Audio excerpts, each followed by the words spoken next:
राधा वल्लभ श्री हरिवंश। राधा वल्लभ श्री हरिवंश।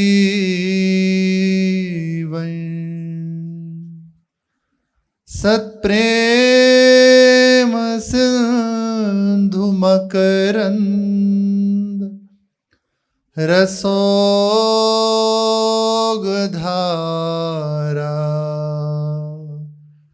सारानजस्रमभितः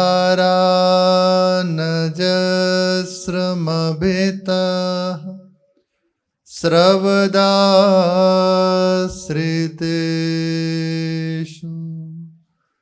श्री राधिके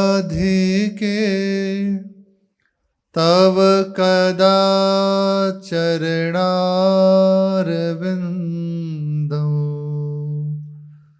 गोविंद जीवन धनो शिरसा वहामि। गोविंद जीवन धनो शिरसा वहामि।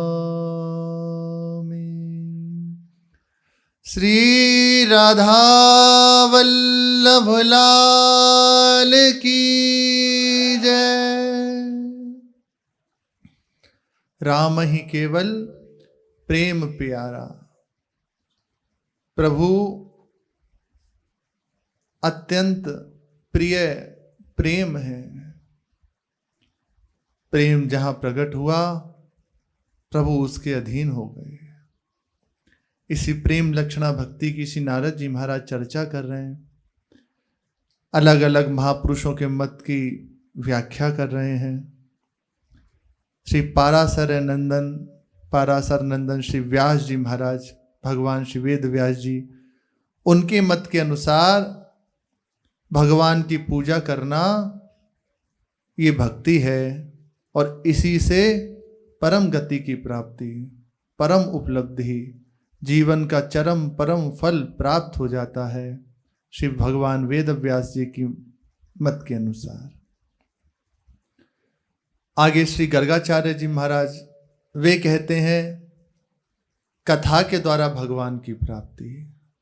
उनके मत के अनुसार कथा में अनुराग होना ही भक्ति है। भगवान की भक्ति से ही प्रभु अधीन होते हैं।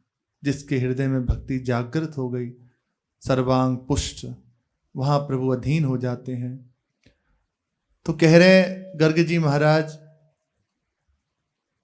कथा में अनुराग होना, भगवान की चर्चा में, सत्संग में अनुराग होना, ये हमारे मत के अनुसार भक्ति है और इससे निश्चित परमात्म प्राप्ति हो जाएगी, इसमें संशय नहीं है।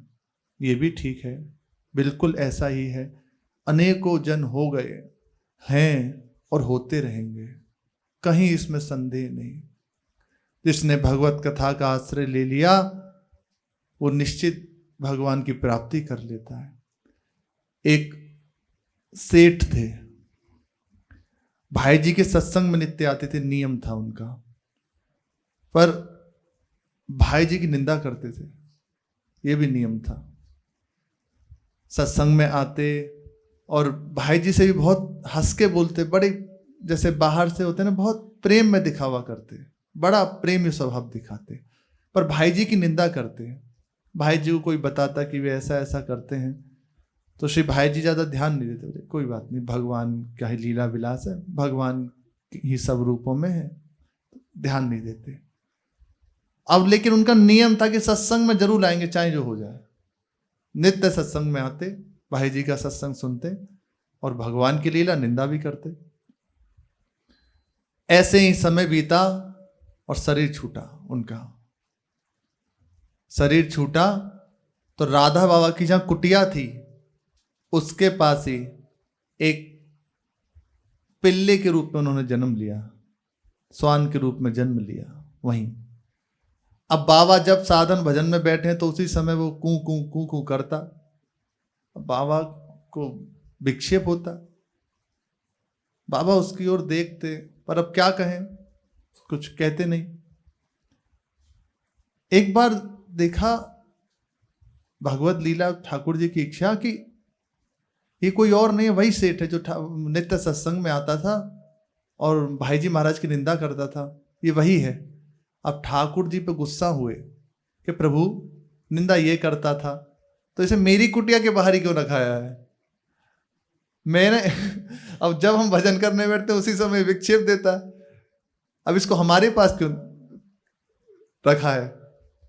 अब कुछ नहीं, प्रभु तो खिलाड़ी हैं, तो कौतुकी हैं, उन्हें कोई नहीं। कई समय बीता, एक बार बाबा को रहा नहीं गया, बाबा उठे और सीधे भाई जी महाराज के पास गए। तो उन्होंने कहा महाराज ये जो सेठ आपकी निंदा करता था वे मरने के बाद इस रूप में आया, ये योनि उसको प्राप्त हुई है स्वान की, अब चलो इसका उद्धार करो। देखो सत्संग का प्रभाव कैसे भी इनके प्रकार में जुड़ गया, चलो इसका उद्धार करो। भाई जी ने कहा हम में थोड़ी सामर्थ्य है उद्धार करने की। बाबा ने कहा हमें बहलाओ मत, हमें सब पता है, चलो। भाई जी को जबरदस्ती लेके आए।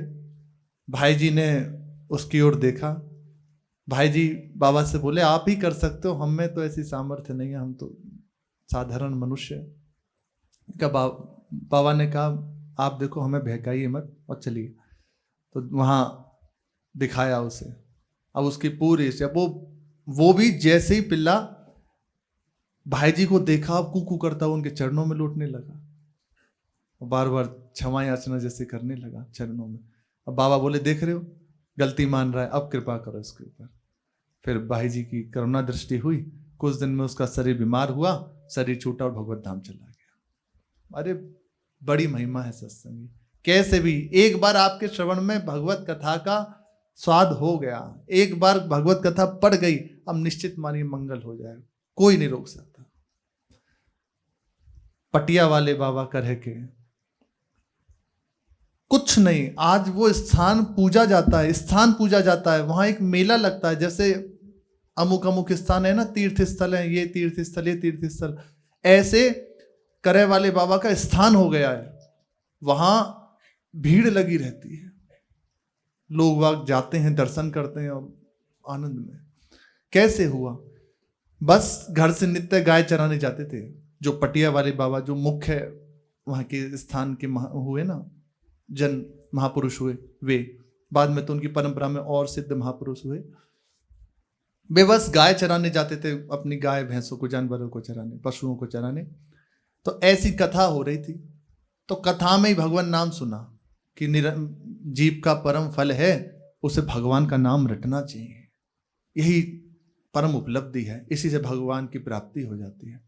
इतनी सी बात बस कान में पड़ी सत्संग की और बस लग गई बात।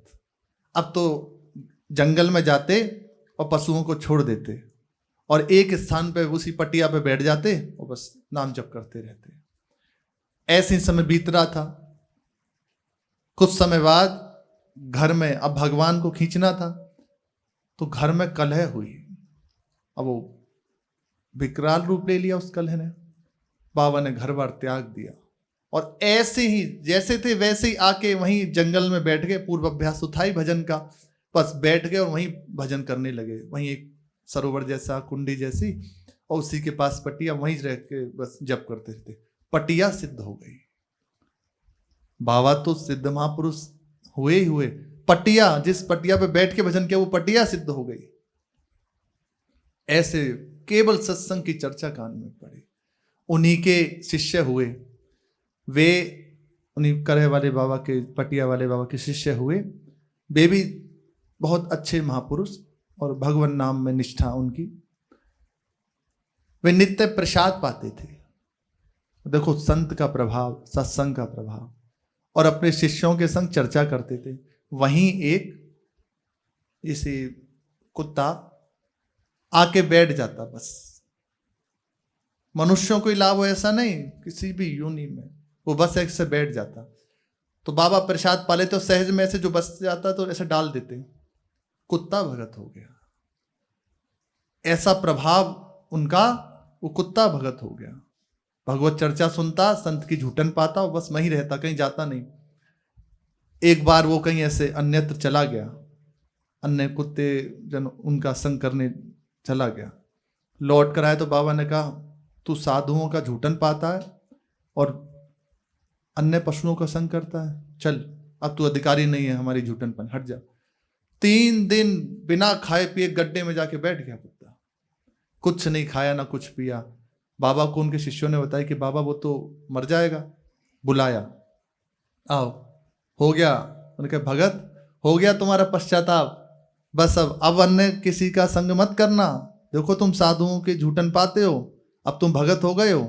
और उसने सर हिलाया, ठीक अब नहीं करूँगा, कभी नहीं किया।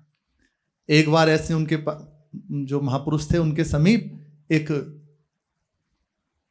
गांव का ही आया, उसने प्रार्थना करी, हमारे यहाँ कुछ प्रसाद पाने के लिए पधारिए। उन्होंने कहा, हमारा तो नियम है, हम तो कहीं जाते नहीं, जो ठाकुर जी भेज देते हैं यहीं पा लेते हैं, हम कहीं जाते नहीं। बताया, पर वो तो माना नहीं, बहुत पीछे पड़ गया। तो उन्होंने कहा ठीक है, और उसी को आदेश दिया, वो जो कुत्ते रूप में थे, कि जाओ इनके यहाँ पंगत करिए हो। अब साधु की आज्ञा, उन्होंने सर हिला दिया, लेकिन उसे अच्छा नहीं लगा, जो ग्रामीण था उसे अच्छा नहीं लगा। बोले अरे पर कहे कैसे, कहीं बाबा गुस्सा ना हो जाए। वो चला गया। अगले दिन पंगत हुई, सब लोग खा रहे थे, वो भी पहुंचे, तो ऐसे टुकड़े फेंक दिए, बस जैसे एक अच्छे से परोसते हैं पवाते हैं, ऐसे नहीं किया, एक यथावत जैसे कुत्ते को डाल देते हैं ऐसे डाल दिया कुछ टुकड़े। उसने पाया नहीं और रुष्ट होके वापस आ गया, और बाबा के सामने आके बस ऐसे हाव भाव दिखाने लगा। बाबा समझ गए कि इसका आदर नहीं हुआ है, खा के नहीं आया, फिर उसे प्रसाद पवाया। इधर तो ये आ गए क्योंकि भगत हो चुका है, वैष्णव हो चुका है, उधर उसकी सारी भैंसें बीमार पड़ गई। ये भक्त का अपराध हो गया, सब भैंसें बीमार पड़ गया। वो परेशान, बहुत इलाज कराया, खूब परेशान हुआ, खूब घूमा, पर कुछ उसका लाभ नहीं। अंत में बाबा की शरण में, बाबा मैं तो बर्बाद हो गया। ग्रामीण था, तो क्या हुआ? बोले मेरी वही आय का जरिया है, इसी से हमारी खाना पूर्ति होती है, रोटी खाते हैं, भैंसें सब मर जाएंगी, अब उनके बचने का कोई चांस नहीं, कोई भी उसका उपाय नहीं, सब देख लिया करके। बाबा ने कहा भगत का अपराध हो गया है। अरे बाबा मैंने तो किसी भगत का अपराध नहीं किया। बोले ये गया था ना पंगत में? बोले हाँ बाबा। प्रसाद पवाया? बोले बाबा बस टुकड़े डाल दिए थे। बोले उपेक्षा कर दी तो ये पाया? बोले पा के नहीं आया। बोले भक्त का अपराध हो गया, वैष्णव अपराध बन गया, इसीलिए तेरी सारी भैंसें बीमार पड़ गई हैं। जा पंगत कर और पवा इसे सम्मान के साथ, सब ठीक हो जाएगा। ऐसा ही कहा। तो बाबा ने ऐसा बोल दिया। अब उसके चले आना, अब वो मना करने लगा कि नहीं नहीं हम नहीं जाएंगे, पहले ही भूखे रहना पड़ा, अब फिर दोबारा भूखा रहना पड़ेगा। बोले साधु को मान अपमान नहीं होता। वो जो महापुरुष थे वे सिखा रहे हैं उसको, जो कुत्ते रूप में थे, कि साधु को मान अपमान नहीं लगता। फटकार दिया, चले गए, बुला लिया, फिर आ गए। साधु की रहनी ऐसी होती है, ये मान अपमान करता है, जाके प्रसाद पाके आना। मान लिया उसने, वो गया, अब बढ़िया से आसन बिछाया, पर पत्तल लगाई और अच्छे से उसको पवाया। वो तृप्त हुआ, वे उसने जो ही पाया उसकी सारी भैंसें ठीक हो गई। ये है सत्संग का प्रभाव, बहुत दिव्य प्रभाव। कैसे भी दुर्गति को प्राप्त जीव हो, उसके श्रवण इंद्रिय में भगवान की चर्चा पड़ जाए, महामंगल हो जाएगा। अनेकों अनेकों घटनाएं, अनेकों दिव्य घटनाएं हैं। आज भी ऐसा वर्तमान में है, हो गया और होता रहेगा। भगवान की कथा की अमित महिमा है, अनंत महिमा है। तो गर्ग जी के मत के अनुसार भगवान की कथा में रति और निश्चित भगवत प्राप्ति, इसके द्वारा निश्चित भगवत प्राप्ति। कोई नियम ना हो, यही हो बस भगवान की चर्चा होती रहे, उनका नाम जप होता रहे, पढ़े रहे, उनका प्रसाद पाते रहे, निश्चित है। ऐसा महापुरुषों ने कहा है, इसी से भगवत प्राप्ति हो जाएगी। श्री सांडिल्य जी महाराज अपने मत के अनुसार कह रहे हैं, आत्मा में रति होना, आत्मरति ही भक्ति का स्वरूप है। अब श्री नारद जी महाराज अपना मत सुना रहे हैं कि हमारे मत के अनुसार भक्ति क्या है। नारदस्तु, बहुत सुंदर बात है इसमें, इनके इस सूत्र में सभी आ जाते हैं, पूजा भी आ जाएगी, रति भी आ जाएगी, भगवान की कथा में भी प्रीति, सब आ जाता है इस एक सूत्र में। नारदस्तु तदर्पिता खिलाचारिता तद विस्मरणे परम व्याकुलते। बड़ा सुंदर ये जो सूत्र है बहुत सुंदर है। देवर्षि नारद जी के मत के अनुसार सब कर्मों को, अपने सब कर्मों को भगवान के अर्पण करना और भगवान का थोड़ा सा भी विस्मरण होने में परम व्याकुल होना ही भक्ति है। पूजा, सत्संग, सेवा, नाम जप, वाणी जी का पाठ और भी जो परिक्रमा, जो साधन या साध्य, ये सब साधन साध्य स्वरूप ही हैं, हमें प्राप्त हैं, या जो हम करते हैं उसका फल यही है, अखंड स्मृति जागृत हो जाए। हमारा प्रत्येक कर्म, देखो बिना कर्म किए कोई नहीं रह सकता। शरीर से बहुत सुंदर अवस्था है, हमारे शरीर से, हमारी वाणी से, हमारे मन के द्वारा जो भी कुछ हो वो भगवान की प्रसन्नता के लिए हो और भगवान को समर्पण करने के लिए हो, दो बात। और निरंतर भगवान के चरणों का स्मरण, अब उसे हम सेवा में बांट देते हैं, क्योंकि एक तार चिंतन की यही धारा प्रारंभ होती है। जैसे महाराज जी कई बार बताए हैं कि कभी नाम चल रहा है, जब मन नाम से हटा तो वाणी जी का गायन करने लगे, वाणी जी से हटा तो किसी लीला चिंतन में फंसा दिया, कभी कुछ। हर समय अपने को प्रभु से युक्त रहना है। एक क्षण भी विस्मरण हो जाए, अगर ऐसा भान हो तो परम व्याकुलता जागृत हो, मैं प्रभु को भूल गया। ये नारद जी का मत है। अपने समस्त कर्मों को प्रभु के चरणों में समर्पित कर देना और उनके विस्मरण की भान यदि हृदय में हो जाए, विस्मरण का भान हृदय में हो जाए तो परम व्याकुल हृदय हो जाए। इसकी अवस्था हमें कैसे प्राप्त हो, इसके यही साधन है। सत्संग सुनना, वाणी जी का पाठ करना, इसको बांट लिया जाता है। ये सब भक्ति के अंग ही हैं अलग अलग। इसी को साधन कह लीजिए, इसी को साध्य कह लीजिए, क्योंकि यही हमारे साधन है, यही हमारे साध्य हैं। सत्संग सुनना, ये भी, इसके द्वारा भी भक्ति का ये स्मृति पुष्ट होगी। नाम जप कर रहे हैं तो स्मृति पुष्ट हो रही है, कीर्तन कर रहे हैं, वाणी जी का पाठ कर रहे हैं, सेवा कर रहे हैं, ठाकुर जी की सेवा कर रहे हैं, या आपको जो भी व्यवहारिक सेवा प्राप्त है वे भी कर रहे हैं, उसका एक ही भाव हो, प्रभु की प्रसन्नता के लिए। और इसका फल होगा प्रभु की कृपा से अखंड स्मृति। हर समय चलते फिरते, सोते जागते, उठते बैठते प्रभु का स्मरण बना रहे। देखो शरीर स्वस्थ है, बहुत गंभीर बात है, आपसे सेवा हो रही है, किसी को हल्की बात नहीं कह रहे। शरीर आपका स्वस्थ है तो सेवा कर रहे हैं, अब यह अस्वस्थ हो जाए तो सेवा नहीं बनेगी। पड़े हैं उस समय ये स्मृति, जिनकी सेवा की है ना वो हमारे चिंतन में चल रहे हैं, उनका नाम चल रहा है, ये खास बात। आप सत्संग सुन रहे हैं, कभी ऐसी अवस्था हो गई कि सत्संग नहीं मिला, उसका मुख्य उद्देश्य है सत्संग से स्मृति ही जागृत होती है। मानो शरीर इतना कष्टप्रद हो गया, कोई ऐसा भयानक रोग है कि आप बैठ नहीं सकते, मानो आपको और भी कोई ऐसा रोग हो जाए। जैसे एक बाबा हैं, उनको पूरे शरीर में कुष्ठ हो गया, अब वे सबके संग नहीं बैठ सकते, तो अलग है ना। उस समय स्मृति, ये कोई हल्की नहीं है, कोई भी पूजा या कुछ नहीं, सब अपनी जगह सर्वश्रेष्ठ, जहां जिसकी रति हो जाए। अब स्मृति की बात, लेकिन इन सब का मुख्य उद्देश्य भगवान की स्मृति में स्थित कर देना। हमसे नहीं हो रहा कुछ, अब कुछ नहीं हो रहा, हम पड़े हैं भगवान के स्मरण में पड़े। इसके लिए सबसे सरल है धीरे धीरे मंद स्वर से प्रभु का नाम स्मरण करते रहना। इसीलिए कहा गया है आपको जो गुरु प्रदत्त नियम है वो निश्चित पूरा कर लिया करें। उसमें चाहे जितनी सेवा हो, जितने भी आप व्यस्त हों, उसे जरूर पूरा कर लें। इसका आप लाभ देखना। इसका लाभ ये होगा जब आप कुछ नहीं कर पाओगे, कुछ नहीं हो रहा, उस समय ये चल रहा है, उस समय आपको करना नहीं पड़ेगा। सोते जागते कभी दिव्य स्वप्न है, कभी बिना प्रयास के स्मृति से प्रभु का चिंतन हो रहा है, अभ्यास किया है ना, वो जागृत हो रहा है।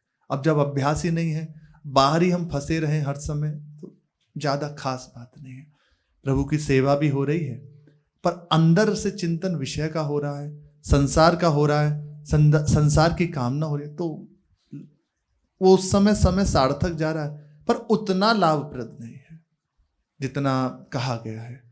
स्मृति हो रही है, मंत्र चल रहा है, सेवा हो रही है, सत्संग सुन रहे हैं, नाम चल रहा है।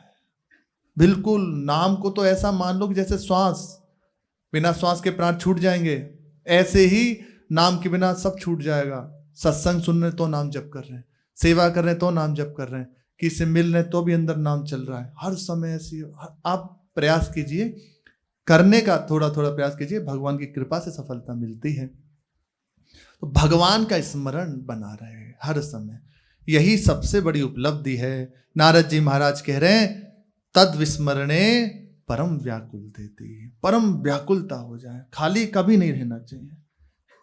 अगर खाली है तो मृत्यु है, कभी खाली ना रहे, हर समय प्रभु से युक्त रहे, उनका स्मरण, उनकी हर समय। मान लो जैसे आप कहेंगे निरंतर स्मरण नहीं होता, तो उसका एकदम सरल उपाय है मन को फंसाने का। नाम स्मरण कर रहे हैं, कभी अब चित्त हट रहा है कि नाम में नहीं लग रहा, तो परिक्रमा करना शुरू कर दो श्री धाम वृंदावन की, उसी में चल रहा है। कभी मानसी चतुरासी करें, जैसे श्री महाराज जी के 84 करें, उसमें नहीं लग रहा तो कुछ और लगा दो, कहीं और चलना शुरू कर दो। इसको चैन नहीं लेने देना, हर समय हर समय हर समय। एक वृंदावन के संत वे कहते थे, ते बहुरिया सांस ले। एक सास ने अपनी बहू को हर समय देखा कि ये सेवा में है, लगी हुई है, कभी चरखा काट रही, कभी कुछ कर रही, कभी कुछ कर रही है। ये मन की बता रहे हैं, साधुओं की भाषा है।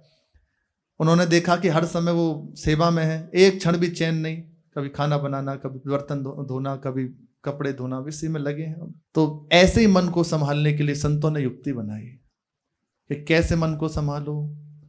तो सास ने एक दिन देखा कि बहू थोड़े से काम कर रही है, तो उससे कहा सांस ले लो, बहुत देर हो गई रे बहुरिया। खाकी बाबा थे, वे कहते सांस ले। तो बहू को लगा आज सास कैसे कृपालु हो गई, आज हमें छूट दे रही है कि चैन से बैठ जाओ, सेवा मत करो। पर उनके मन में तो कुछ और था, चरखा छोड़ जांच ले। चरखा चलाते चलाते बहुत देर हो गई, अब ये जौ बीन ले अब दूसरा कार्य कर ले। ऐसे ही मन के संग करना है। मन लगा है किसी कार्य में, अब वो ऊब रहा है तो दूसरे में पकड़ा दिया, चल परिक्रमा कर। वहां से ऊबा, चल अब प्रभु का नाम स्मरण कर, उसी में अब नाम चिंतन कर। अब वो ऊबने लगा तो प्रभु की भावना करने लगे, जैसा भी बनने लगे, कैसा जैसा हमने सुना है प्रभु ऐसे हैं ऐसे, वैसी भावना करने लग जाए। इसी का फल है, जन्म मृत्यु का चक्र छूट जाएगा। आप जैसी भावना श्री ठाकुर जी कर, गर्ग जी महाराज के वचन है कि आपकी भावना में जैसे श्री कृष्ण पधार रहे हैं, आप उसका उनका जैसा स्मरण कर रहे हैं, इसका फल होगा कि आपका जन्म मरण का चक्र छूट जाएगा। बार बार ये जो हमारा जन्म मरण होता है कर्म बंधन से, ये नष्ट हो जाएगा। केवल स्मरण, जैसा भी भावना बन रही है, इसी का फल है ये जन्म मरण का चक्र छूटना। कितनी बड़ी बात है। हमारे मन में वैसे प्रभु नहीं पधार रहे चिदानंद में प्रभु, पर भावना बन रही है जैसी भी, ऐसे नेत्र हैं, ऐसी अलकावली है, ऐसे कर कमल है, ऐसा सुंदर हाथ धारण किए हुए हैं, ऐसे प्रिया प्रीतम गलवैया दे हुए, बस ऐसी भावना हम बना रहे हैं। इसी का फल है जन्म मरण का चक्कर का नाश। गर्ग जी महाराज जिस समय नामकरण संस्कार कर रहे हैं श्री ठाकुर जी का, तो नंद बाबा को उपदेश कर रहे हैं, बहुत महिमाशाली है, तो स्मरण कर रहे हैं। वहां से अब हटने लगे तो कहीं और लगा दो, सुंदर सुंदर कुंजों की रचना करना। मन, अरे बहुत कुछ है, आप लगो तो आपको फुर्सत नहीं मिलेगी।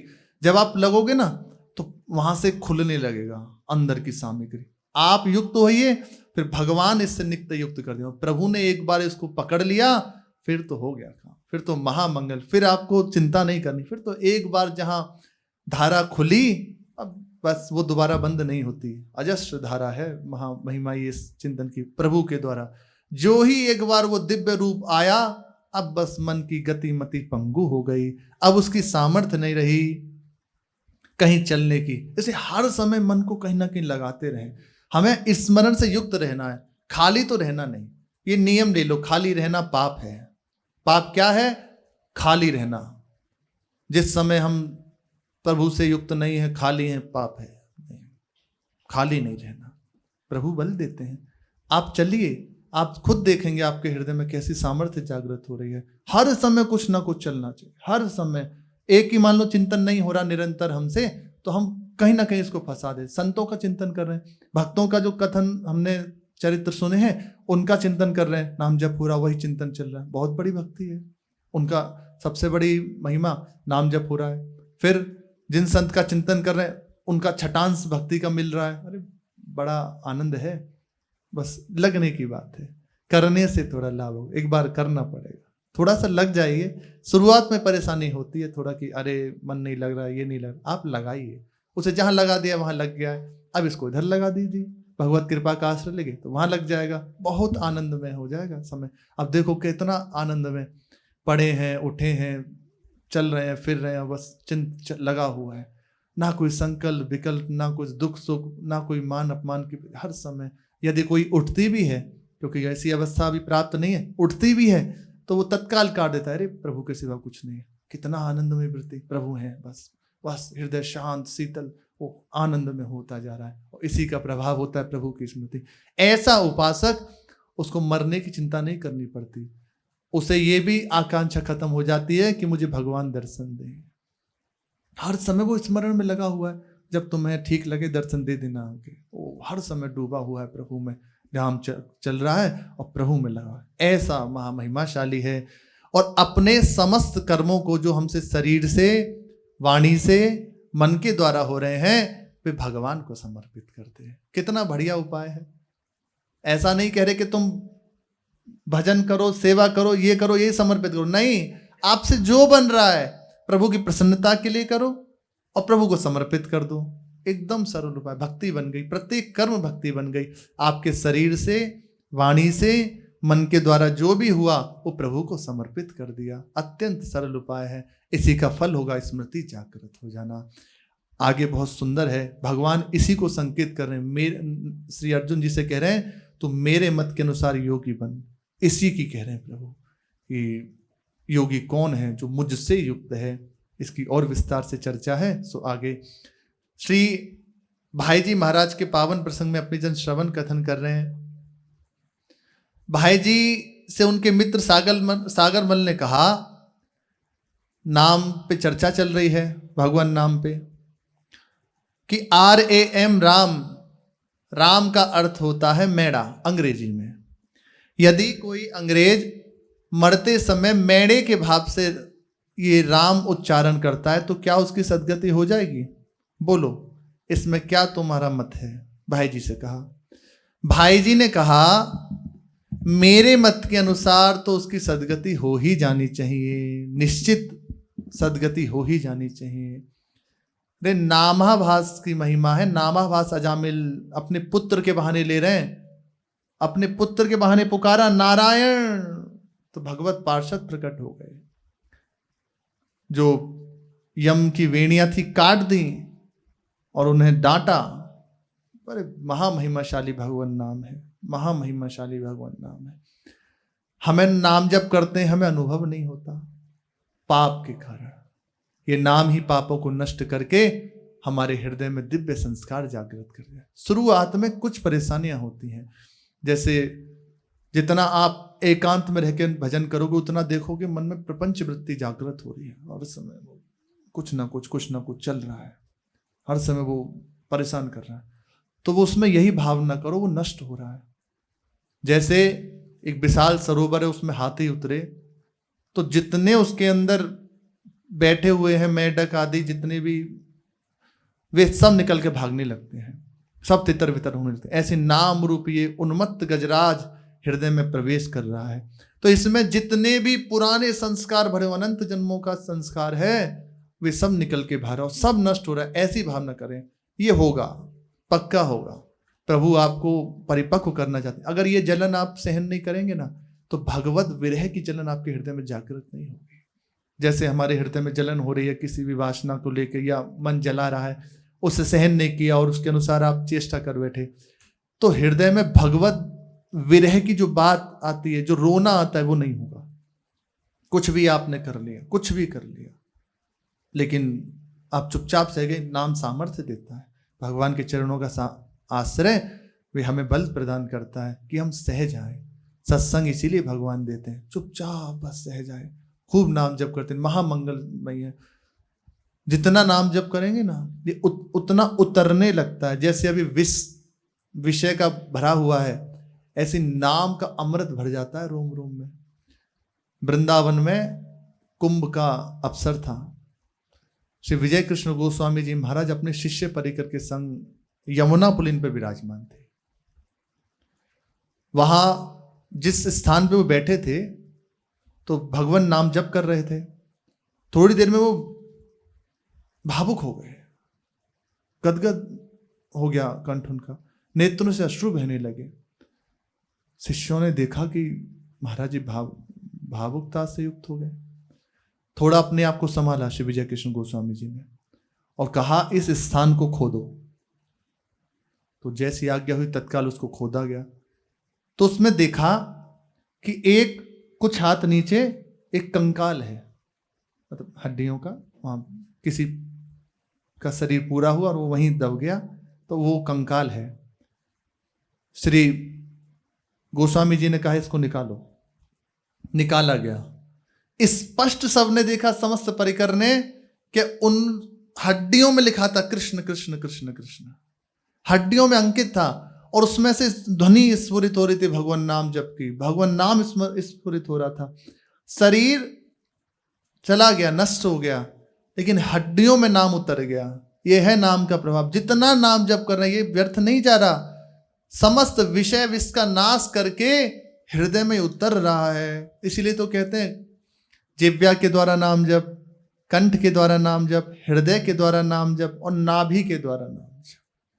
जहां नाभि के द्वारा नाम जप हुआ, मानो समस्त नस नस में नाम उतर गया, समस्त नस नस में नाम उतर गया। रग रग आरंभा, रग रग से नाम उतर, तभी तो उसके नाम स्मरण होता है, स्फुरित होता है रोम रोम से। श्री नारायण दास परमहंस जी महाराज हुए हैं, भाई जी महाराज ने पूज्य राधा बाबा ने उनके दर्शन किए, उनकी वाणी भी है। उन्होंने लिखा है कि मैं अपना बहुत कीमती समय निकाल के ये लिख रहा हूं, साधक इसका जरूर लाभ लें। उनके रोम रोम से नारायण नारायण निकलता था, रोम रोम से नारायण नारायण निकलता। तो नाम उतर जाता है। हमारा एक नाम भी व्यर्थ नहीं जा रहा। कोई गलती हो जाती तो ढक दिया जाता है, वो नष्ट नहीं हो सकता। किसी भी की भी सामर्थ्य नहीं कोई भगवान नाम को नष्ट कर सके। भगवान और भगवान नाम में भेद नहीं है। भगवान को कोई नष्ट कर सकता है क्या? ऐसे ही नाम है, अविनाशी है, अनंत महिमाशाली, प्रभु से भी बढ़ के है। जो नाम जप कर रहे हैं उतर रहा है, वो विश्वास पूर्वक बस आप करते रहें, ये एक एक नाम संपूर्ण नस नारियों में उतर जाए। इसीलिए देखो ना, संत जन संख्या ले लेते हैं, बस अब कुछ भी हो, हमें कुछ सुनना नहीं, कुछ जानना नहीं, बस निरंतर नाम जप, कुछ अपनी दिनचर्या पूरी कर ली, बस नाम में लगे हुए, उचित खा लिया। इसमें नाम जप निरंतर करने के लिए कुछ नियमों का पालन करना होता है। आहार का सबसे बड़ा इसमें सहयोग है। आहार आपका जितना अल्प और जितना सात्विक होगा, उतना आपको सहयोग मिलेगा। बहुत ज़्यादा ये आहार की इसमें वृत्ति, आप ज़्यादा खा लोगे तो चलेगा ही नहीं, क्योंकि वृत्ति रजोगुणी हो जाएगी। इसलिए आहार को बहुत संयम, एक गुड़ की डेली और एक दोना छाछ, श्री राधे श्याम बाबा, और 1 अरब नाम जप किया हरे राम मंत्र से। अगर उसको 16 से भाग करें तो 16 अरब हो गया।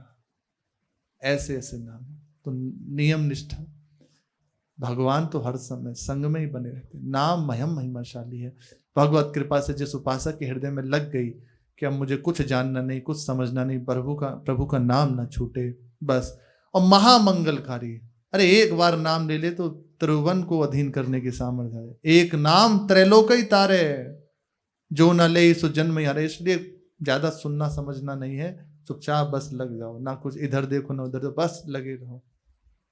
भाई जी महाराज कह रहे हैं, मेरे विश्वास के अनुसार तो निश्चित गति हो जानी चाहिए उसकी। ये बात हो ही रही थी कि हठात भाई जी का बाह्य ज्ञान जाता रहा। भाई जी को समाधि जैसी लगने लगी, बाहर का दृश्य अंतर ध्यान हो गया। नेत्र खुले हुए थे पर बाहर से कुछ भी होश नहीं रहा। नेत्र खुले हुए ज्यों का त्यों उसी स्थान पर भाई जी ऐसे ही बैठे रहे। उस समय भाई जी ने देखा, उन्हें बस इतना स्मरण है कि भाई जी ने देखा कि भगवान श्री राम, जानकी जी और लखनलाल जी का बनवेशधारी रूप में दर्शन हुआ है श्री भाई जी महाराज को। यह है देखो नाम का प्रभाव। विश्वास पूर्वक कह रहे हैं तो भगवान तत्काल दर्शन दे रहे हैं, महिमा प्रकाशित कर रहे हैं। ये खास बात, इन चरित्रों से, इन बातों को सुन के हमारे हृदय में ये इसी प्रकार से विश्वास जागृत होता है भगवान में, भगवान के नाम में।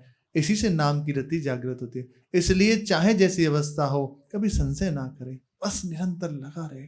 निश्चित महामंगलकारी है, कैसे भी हानि तो है ही नहीं, मंगल ही मंगल है, निश्चित मंगल है। भाई जी कह रहे हैं मुझे उस समय वन वेशधारी भगवान श्री राम, लक्ष्मण और सीता के दर्शन हुए। कितनी देर तक दर्शन होते रहे ये याद नहीं, बातें भी हुई थी पर सब बातें स्मरण नहीं रही। केवल 2 बातें याद रहीं।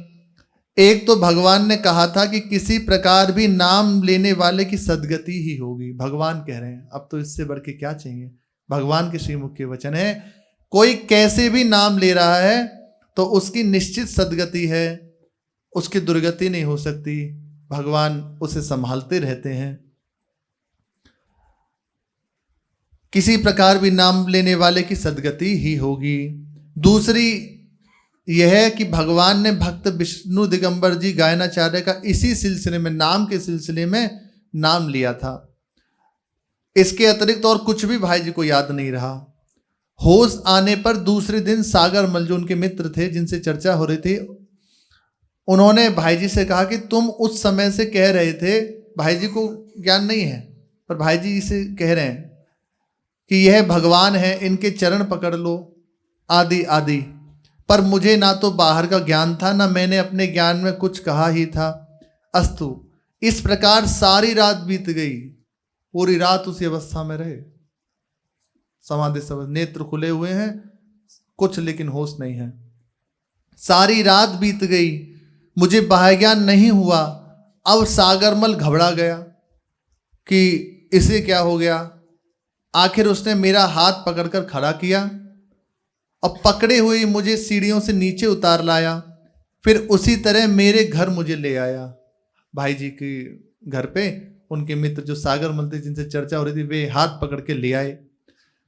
घर आने पर मुझसे उसने कहा कि सोच से निवृत्त हो आओ, पर बिल्कुल सुधी नहीं भाई जी को। पूरी रात हो गई पर अभी होश नहीं, बाहर ही बिल्कुल ही होश नहीं था, बाहर क्या हो रहा है। इसलिए मैंने उसे कोई उत्तर नहीं दिया। मुझे उसी तरह बाह्य ज्ञान शून्य देकर उसने मुझे पानी के नल के नीचे बिठा दिया।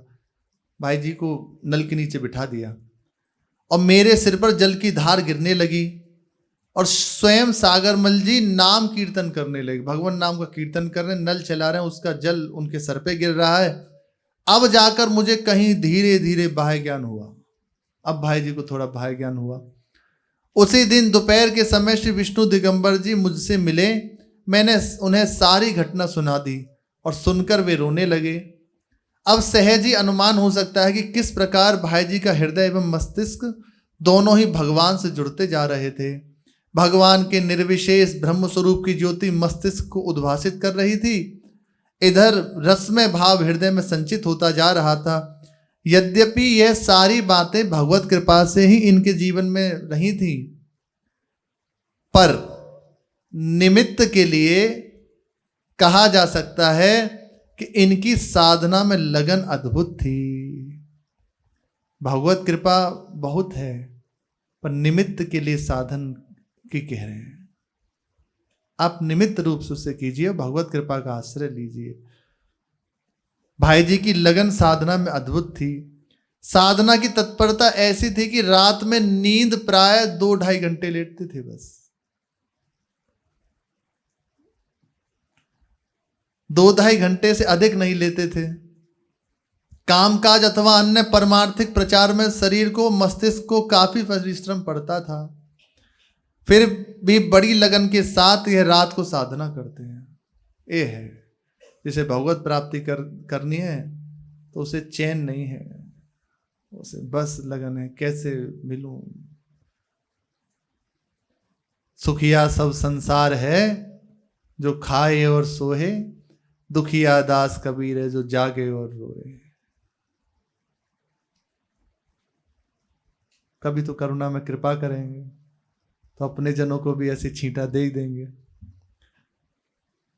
पर यही सब सर्वोपरि बात है।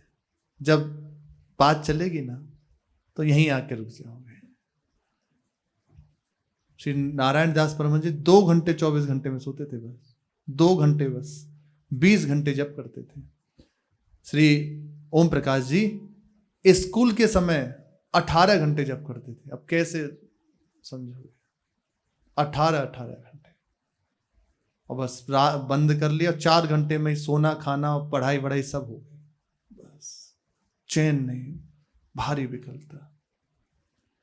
बिना इसके काम नहीं चलेगा। इसी के लिए प्रभु हृदय को जलाते हैं, इसी के लिए हृदय में जलन होती है। जो विषय की जलन है ना, यही रूप धारण कर लेती है। यदि हम उसको नष्ट ना करें तो यही विरह का रूप धारण कर लेती है। पर कोई विरला होता है जो इस जलन को सह जाता है, जिसके हृदय में दृढ़ संकल्प ये है कि बस मुझे भगवान चाहिए, अब मैं कहीं रुकने वाला नहीं, मुझे बस प्रभु चाहिए, सब कुछ सहूंगा, सबकी सहूंगा, किसी से कुछ नहीं कहूंगा, बस प्रभु चाहिए, सब कुछ सह जाऊंगा। ऐसा उपासक जीत जाता है। प्रभु उसके भाव का आस्वादन करते हैं। और सोचो कैसा अनुपम भाव, रात में नींद नहीं है, वो खड़ा है जंगले के सहारे, लताओं की ओर देख रहा है और बस जो स्मरण है उसी को पुकार रहा है। आहा, ये है जीवन। सब भूल गया, स्मृति से युक्त हृदय बस अपने प्रीतम को पुकार रहा है। मिलो भी मत, पर ये पुकार बढ़ती रहे, ये खास बात है। गोपीजन विरह में देखो गा रही है ना, बस ये जीवन की खास बात है। पर कोई महाभाग्यशाली उपासक जिसने ठान लिया है, जिसने जीवन में ये दृढ़ कर लिया कि मुझे कुछ नहीं चाहिए, मुझे बस यही अवस्था प्राप्त करनी। देखो ना मीरा जी की कैसी अवस्था है। कोयल कूक रही है तो हृदय में सूल लग रहा है कि अभी तो आंख लगी थी, अब तो कूकती। न रात में नींद है, न दिन में चैन है, न भोजन है, कुछ नहीं। वे कहती हैं कि हमारे प्रीतम से चाहे कह देना, थारी बीनरी धान नाई खासी, अन्न नहीं खाती, तुम्हारे इंतजार में बस डूबी रहती है। ये प्रेम की अवस्था है। कागा रे सब तन खाइयो, मारो चुन चुन खाइयो मांस, बस ये 2 नैना मत खाइयो, इन्हें प्रिया मिलन की आस। वो आशा में जीता है। ये अवस्था, ये है जीवन की उपलब्धि। पर बड़ा भाग्यशाली है जिसके हृदय में ही लग जाए, वरना फुर्सत ही नहीं है हमें, प्रभु के लिए फुर्सत नहीं है। इतने हम व्यस्त हैं, प्रभु के लिए ही फुर्सत नहीं है। प्रभु करुणा करें, वही संभालें। कामकाज अथवा अन्य पारमार्थिक प्रचार में शरीर को, मस्तिष्क को काफी परिश्रम पड़ता था, फिर भी बड़ी लगन के साथ यह रात को साधना करते। पर शरीर तो आखिर प्राकृतिक नियमों के बंधन में ही रहता है। नींद नहीं लेने के कारण सर में भयानक पीड़ा होने लगी। ये शुरुआत की बात है। बड़े बड़े वैद्य डॉक्टरों द्वारा औषधोपचार हुआ, हजारों रुपए खर्च किए गए, पर कोई लाभ नहीं हुआ। अब इसे ऐसा नहीं सोचना चाहिए कि भाई जी के सर में दर्द हो रहा है, हम करेंगे तो हमारे भी नहीं। ये शुरुआत की बात है।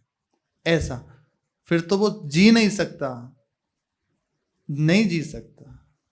अरे थोड़ी सी हृदय में लगन लग जाए, भजन की ही लगन लग जाए, तो आप चैन से नहीं रह सकते, आपको भारी लगने लगेगा सब। फिर जो महापुरुष स्थित हो गए उनकी तो क्या कहना। 2-3 वर्ष के बाद वेदांत की जब साधना छूट गई, तब दर्द स्वयं नष्ट हो गया। तो भाई जी का क्या नींद पड़ गई? 18 घंटे भाई जी ऐसे ही बैठे रहते थे, सुधी नहीं बाहर की, ऐसी अवस्था। वेदांत की साधना छूटने में साक्षात भगवान की इच्छा हेतु थी। ऐसे श्री भाई जी महाराज अद्भुत। बस इसीलिए किसी भी प्रकार नाम को आप पकड़ लीजिए, चाहे जो हो जाए, प्राण छूट जाए, नाम नहीं छोड़ें, कुछ मिले ना मिले, बस फिर कुछ बाकी नहीं रहेगा। शेष चर्चा आगे। श्री राधा वल्लभ लाल की जय।